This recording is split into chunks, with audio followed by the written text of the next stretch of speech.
Dios nuevamente. Pidamos al Espíritu Santo que nos acompañe y que nos dé su luz. Que nos bendiga el buen Dios en el nombre del Padre, y del Hijo, y del Espíritu Santo.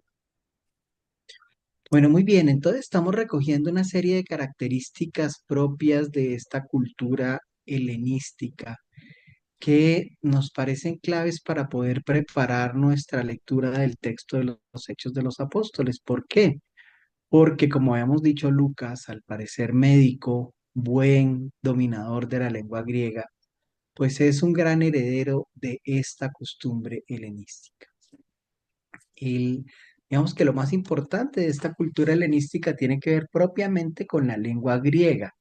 Si bien Alejandro Magno pues conquistó todos estos territorios y muchos de los romanos posteriores a él han en cierta forma como aceptado esta dominación eh, de el dominio romano, ha aceptado esta como preponderancia cultural que tenía Grecia. Incluso muchos de ellos la adoptaron como propia. Recordemos que dentro de la misma estructura romana, esta forma de ver el mundo está bastante mediada por los criterios griegos de este tiempo. Pero bueno, como les decía, lo fundamental ni siquiera es eso, sino fundamentalmente la lengua. ¿Qué decíamos del griego, particularmente del que habla Lucas? Que es un buen griego, que es un griego, por así decirlo, como hoy diríamos, hay personas que pueden hablar español, pero que en la manera como hablan, en la manera como escriben, uno puede deducir fácilmente cuál es su nivel cultural, hasta dónde logró una cierta como profundidad académica o hasta dónde ha profundizado en la misma capacidad de expresar algunas ideas. Entonces, en este sentido, tenemos que decir que el que escribió el texto de Lucas y de Hechos de los Apóstoles es una persona que domina perfectamente el griego. No solamente lo domina a nivel gramatical, es decir, la manera como escribe, sino también la riqueza del vocabulario con que lo escribe. La riqueza está en los verbos, la riqueza está en los sustantivos, la capacidad que tiene de generar comparaciones, en fin, una persona con un muy buen griego en particular. Y este legado de esta lengua griega va a ser muy importante para el texto de los Hechos de los Apóstoles. Eh, Porque tiene ricas formas gramaticales, además, el griego en sí mismo, y porque tiene unas peculiaridades dialécticas que si no son pues llamadas en el mismo griego, se llama griego de la koiné o griego común, es decir, no es un griego científico, por así decirlo, ni un griego poético, sino es el griego de la koiné, el griego común, el griego que se hablaba en las calles, el griego que todo el mundo comprendía en este tiempo.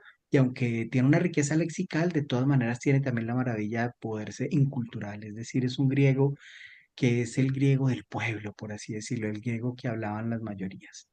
Y por lo tanto, a pesar de la riqueza en verbos y en sustantivos, es comprensible para la comunidad.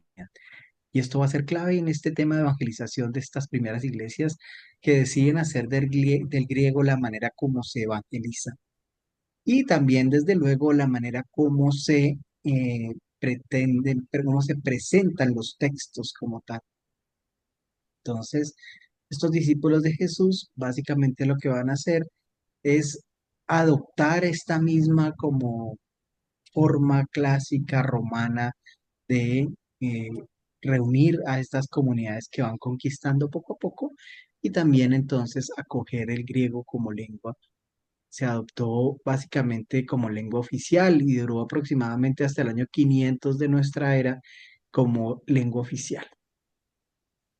Digamos que lo que genera también una riqueza cultural es esa mentalidad de, como lo veíamos, dejar sobrevivir a aquellos que eran conquistados. Básicamente lo fundamental era hacer presencia con un gran ejército y luego pedirles que pagaran impuestos. Pero no pretendían aplastar las religiones que existían, ni pretendían aplastar la cultura que existía, lo cual sí se va a dar muy pronto, posteriormente en Roma, con las primeras comunidades cristianas. Pero esta riqueza cultural propia de Grecia pues permite la sobrevivencia de muchos saberes artísticos, saberes filosóficos, saberes que constituían la esencia misma de la cultura griega en cuanto que fueron ese influjo que llegó a nosotros por medio de ellos. Desde luego, fundamental para nosotros también recordar el tema de la democracia. Pero en cierta forma también se logra una cierta combinación de Oriente y Occidente en esta cultura naciente, porque por un lado el imperio era el romano. La cultura estaba muy asumida desde Grecia, pero todas estas personas de Oriente, es decir, podríamos decir que entre Roma y Grecia se configura en cierta forma el contenido occidental del conocimiento, pero todas estas culturas provenientes de una civilización oriental, pues van a traer unas formas de comprender el mundo que son distintas. Y hablábamos entonces entre Roma y Grecia del tema cronológico, hablábamos de cómo el tiempo para ellos continúa y sigue hacia adelante, y decíamos que Oriente trae, por el contrario, esta visión de ciclo, esta visión de profundidad, pero en lo circular. Si quisiéramos trabajar un poco la diferencia, podríamos decir que entre Roma y Grecia hay mayor velocidad, ¿cierto? Y esa concepción diferenciada de Oriente es un poco más lenta, más meditativa, más introspectiva, más, como lo decíamos, cíclica. Entonces, dentro del patrimonio filosófico que Grecia hereda, desde luego podemos hablar de los famosos grandes filósofos de este tiempo. Ya habíamos dicho que fue el mismo Aristóteles quien educó a Alejandro Magno, pero esta triada famosa de Sócrates, Platón y Aristóteles va a ser muy importante dentro de la herencia griega propiamente dicha, lo que recibimos nosotros y sobre todo lo que vamos a ver reflejado en el texto de los Hechos de los Apóstoles. Estas escuelas, particularmente la platónica y la aristotélica, van a tener unas diferencias en sí que van a ser muy importantes. Por un lado, desde lo platónico, el mundo más de las ideas y desde lo aristotélico, el mundo más desde lo existencial, ¿no? Ya de Aristóteles habíamos hablado de la famosa teoría de las proveniencias. Habíamos dicho que básicamente lo que él decía es que si veíamos el fuego, sabíamos que el fuego venía del sol, porque cuando se inclinaba la llama, pues era imposible que se quedara apuntando hacia abajo, sino que siempre apuntaba hacia arriba. Y esta era la manera de Aristóteles de mostrar que la proveniencia del fuego era del sol, porque intentaba volver a él. Y por lo tanto que las cosas que se soltaran y cayeran a la tierra, pues venían de la tierra, provenían de la tierra. Pero para nosotros, como veíamos, más que simplemente una teoría, implica una búsqueda, un por qué, un pasar todos estos saberes de la fe, primero por la razón, para bajarlas al corazón.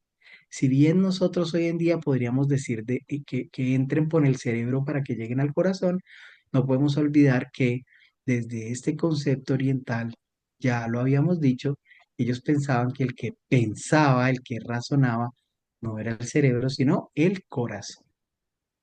Ya hablábamos de la importancia de la palabra recordar, que es volver a pasar por el corazón, ¿no? Que es básicamente traer a la memoria, pero recordar es ese volver a pasar por el corazón, recordando siempre que culturalmente ellos pensaban que el órgano donde se movía el pensamiento era en el corazón y no como nosotros, que hoy en día ya sabemos que son las neuronas en el cerebro.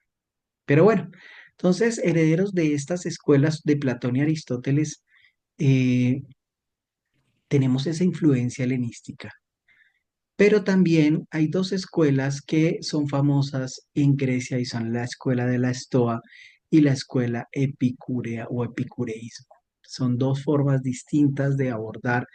De los epicúreos se sabe que tenemos un tema argumentativo bastante fuerte, es precisamente poder responder a los por qué, pero también a los para qué de muchas de las cosas, y nosotros hoy en día utilizamos una herencia de estas escuelas, tanto la Estoa como el epicureísmo, para poder leer los textos bíblicos. Es decir, no nos quedamos simplemente con una lectura simple, sino que queremos llegar un poco más arriba, un poco más allá, tratando de abordar incluso algunos de los textos y particularmente este de los Hechos de los Apóstoles, si nos es posible y en la medida en que vamos explicándolo poco a poco, desde las mismas palabras griegas en las cuales fueron escritos.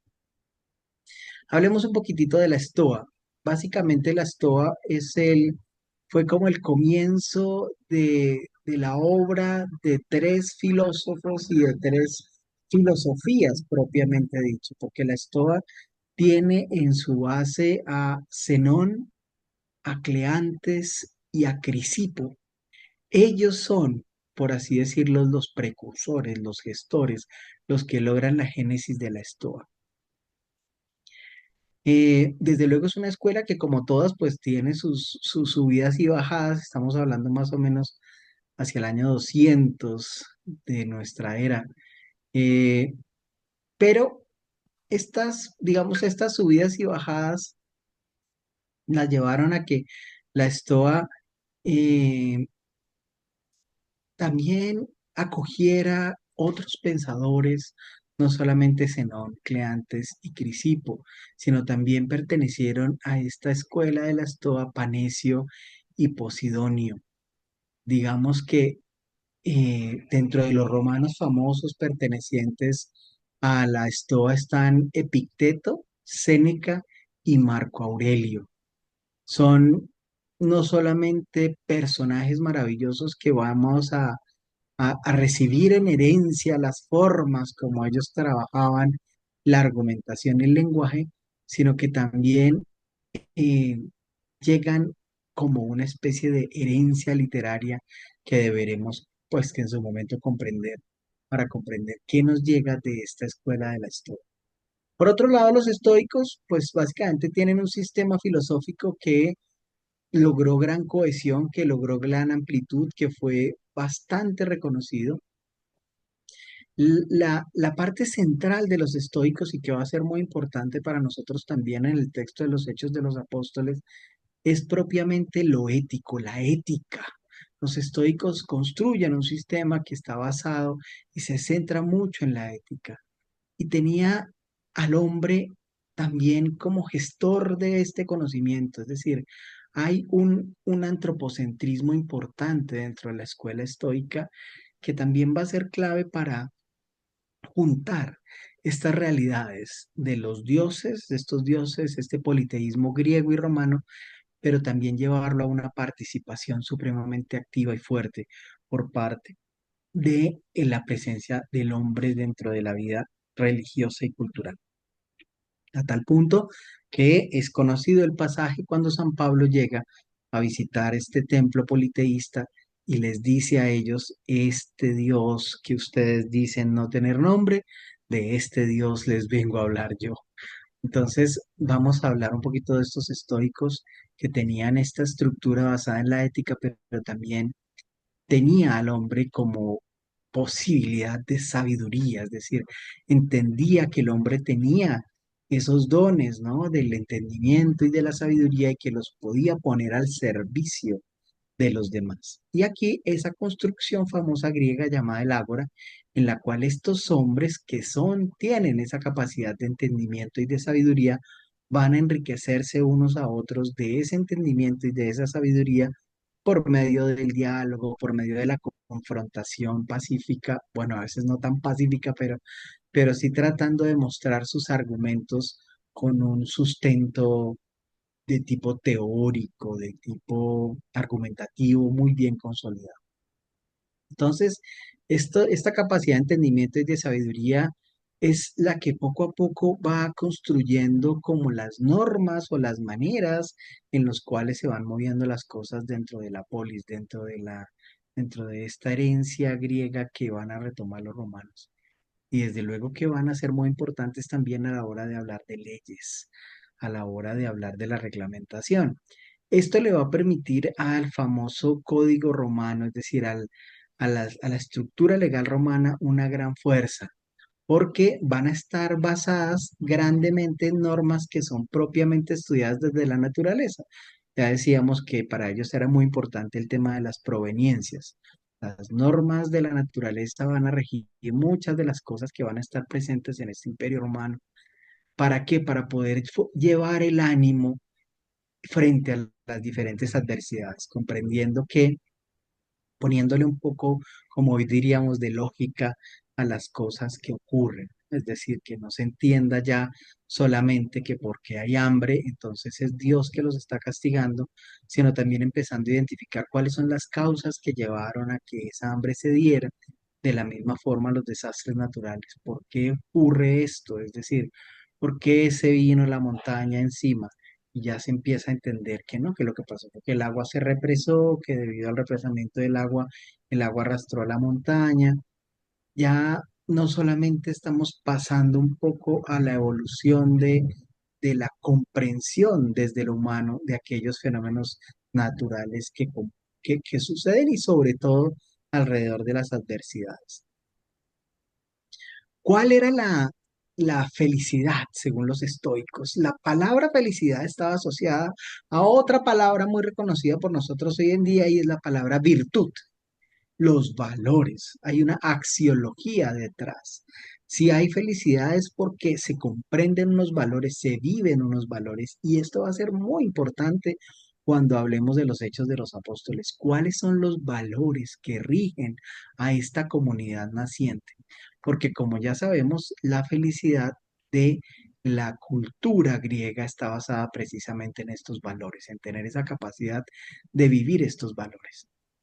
En lo estrictamente teológico, podríamos decir que el estoicismo tenía como dos extremos. Por un lado estaba el panteísmo materialista, muy asociado simplemente a cosas completamente de este mundo, de esta tierra, cuando se llega al extremo de decir todo ocurre por una cierta ley natural y por otro lado, una forma de teísmo, pero un teísmo poli, politeísta, es decir, hay unos comportamientos que los dioses generan en la sociedad, pero dependiendo de cada dios, pues esos comportamientos son distintos. Entonces podríamos hablar de la diosa del amor, del dios de la guerra, etcétera, etcétera, con su nombre griego y su nombre romano, pero se mueve en esta dualidad, ¿no? En este mundo en el que los pensadores entienden que la virtud es el centro de la estructura de la felicidad,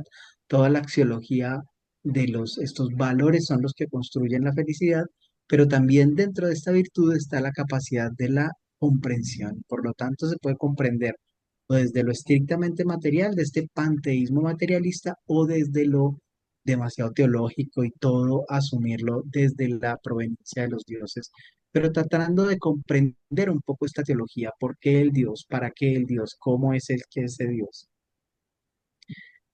Desde luego también cuando se habla de las virtudes como parte fundamental de la vida, cuando estos valores están a la base, pues se vuelve muy importante el tema moral. La moral manifestada en su preocupación por ofrecerle al hombre una forma de vida más adecuada, es decir, una moral asociada a una buena vida dentro de la sociedad, una, una moral asociada a que el buen comportamiento social permite la convivencia de los seres humanos dentro de las comunidades y por lo tanto se desliga de lo estrictamente religioso y conecta con el mundo de lo jurídico, porque una moral sólida, es decir, una moral basada en valores, va a ayudar a la sobrevivencia de las sociedades como tal.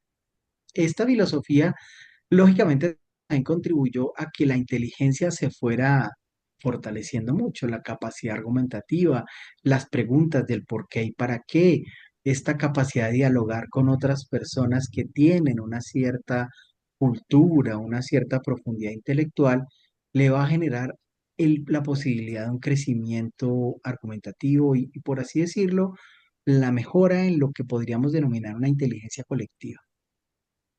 El influjo de estas como temporadas o encuentros dialogales va a ser muy importante también para el cristianismo naciente.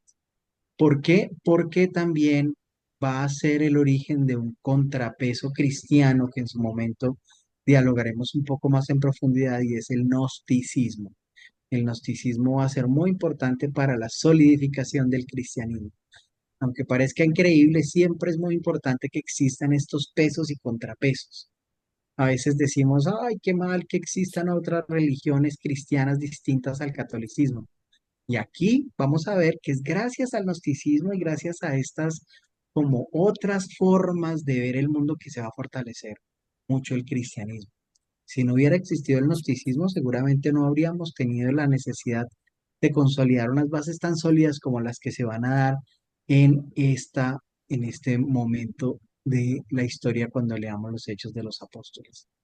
Entonces, igual, hoy en día el Papa Francisco nos invita al diálogo interreligioso, pero también al diálogo ecuménico, entendiendo que el diálogo ecuménico es, como dice él mismo, busquemos aquello que nos junta dentro de los cristianos, y el diálogo interreligioso él también lo favorece mucho, diciendo que deberíamos conocer esas posiciones, esas posturas, esas maneras de ver el mundo de otras religiones. Pero bueno, sigamos hablando entonces del epicureísmo como una forma de lograr conectar o de diferenciar el epicureísmo con la estoa. Cuando hablamos de esta norma suprema de la virtud y esta virtud que está asociada desde lo moral al deber, porque entonces les decía que no solamente se queda en lo religioso, porque no es una virtud solamente religiosa, es una virtud moral que va a fortalecer la posibilidad de sobrevivencia de estas comunidades, entendiendo que estos valores se llevan a la vida pública y entre comillas se exigen por parte de aquellos que se saben ciudadanos de la polis, es decir, estas personas intelectuales obligan a sus esclavos y en general a la sociedad entera a vivir alrededor de estos valores, de tal manera que se construyan en un deber ser. Es un deber ser que se sustenta por un lado en lo moral, ¿cierto? Se sustenta también en lo axiológico, en los valores, tiene una cierta como aval, por así decirlo, desde lo teológico, pero fundamentalmente va a terminar consagrado y siendo defendido por lo jurídico. Entonces vemos aquí una combinación que va a ser muy importante que nosotros la comprendamos y es como esos valores, esas virtudes que están allí presentes, que ciertamente se pueden atribuir una proveniencia teológica de las mismas, desde Dios vienen esos valores, se obliga al hombre a vivirlos por medio de las leyes. Esta combinación entre lo divino y lo humano, por así decirlo, va a ser muy importante para que comprendamos poco a poco cómo es que los hechos de los apóstoles van a llegar a constituir esta primera o esta nueva religión. ¿Qué tenemos de interesante con los epicúreos? Hay algo muy bonito allí y es que va a marcar muchísimo digamos, esta tendencia moral naciente de una religión y es el tema de la oposición al placer. Los epicúreos entendían que el placer o defendían que el placer por el placer era un pecado, por así decirlo, pero que esclavizaba al hombre. Esta escuela de los epicúreos opinan, digamos que el placer es algo que no se puede permitir que el hombre se deje dominar por el placer. Este punto va a ser muy importante porque va a ser uno de los tres famosos pecados de los cuales en su momento hablaremos cuando retomemos los hechos de los apóstoles de placer, poder y tener. Pero en este caso estamos entendiendo que esta escuela epicúrea es la que nos dice que hay una oposición al placer. ¿Por qué? Argumentan que está en contra de la ley eterna y divina y que si rige al mundo, entonces no le permitirá crecer, evolucionar, es decir, que si nos quedamos sin sometimiento, sin disciplina, sin perseverancia, entonces el mundo no podrá seguir evolucionando, no podrá seguir creciendo. Gracias a esta teoría estoica es que vamos a llegar la famosa frase griega de mente sana en cuerpo sano, es decir, que vas a cuidar tu cuerpo y vas a cuidar tu mente, vas a cultivar tu cuerpo y vas a cultivar tu mente para lograr que la sociedad sea virtuosa. Y esto va a ser muy importante, porque no se está entendiendo como un individualismo, es decir, no se trata de ser ancho de espalda y fuerte de cuerpo para que tú seas un narciso, no. Estás siendo ancho de espalda y fuerte de cuerpo para poder defender a la polis, para poder defender a la comunidad.